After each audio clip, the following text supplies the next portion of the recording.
45? Ha?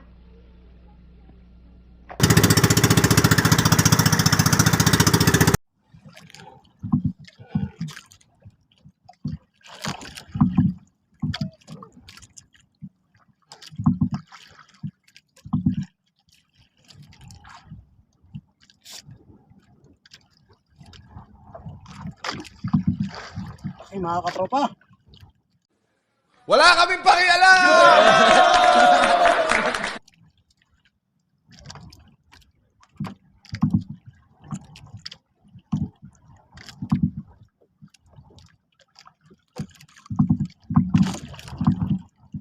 Okay. Oh.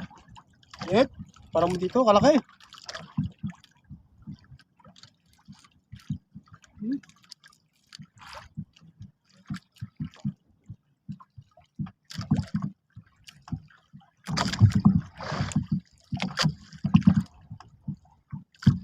Sali na natin. Sambal din na tayo.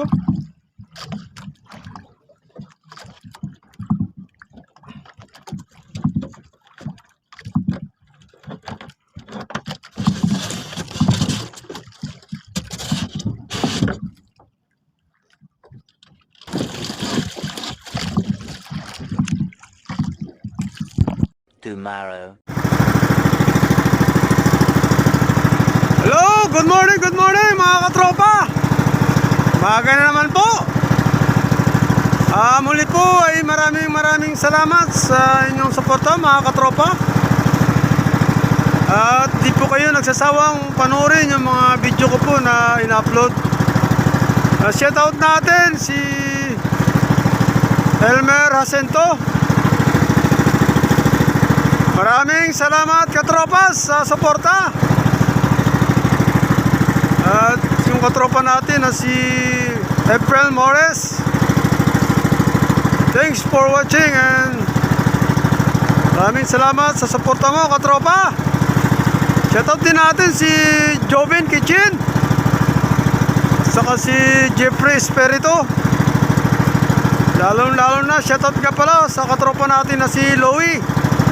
Maraming salamat sa suporta mo katropa.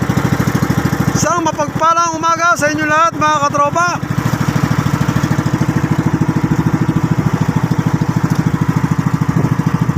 Ito lang ang ating nahuli mga katropa.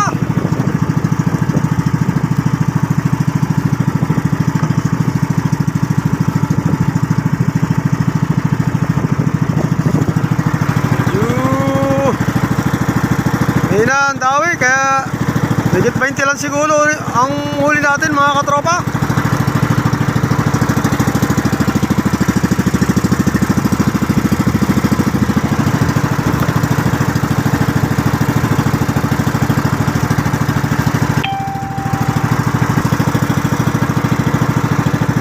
Siya nga po pala mga katropa, bago nga po pala ako magtapos ay nais ko pong i-share sa inyo ang isang mensahe mula sa mabuting balita ng ating Panginoon mga katropa.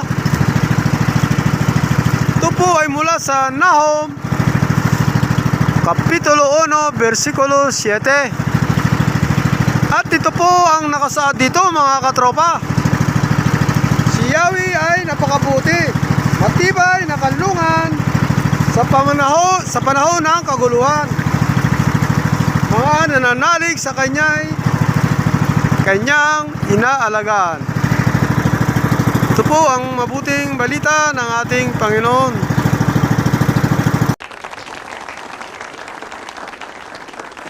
And she's here. Muli po ay hanggang dito na lamang po ang aking video mga katropa.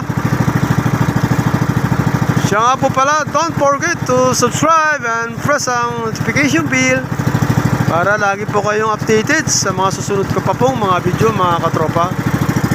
Hanggang sa muli mga katropa.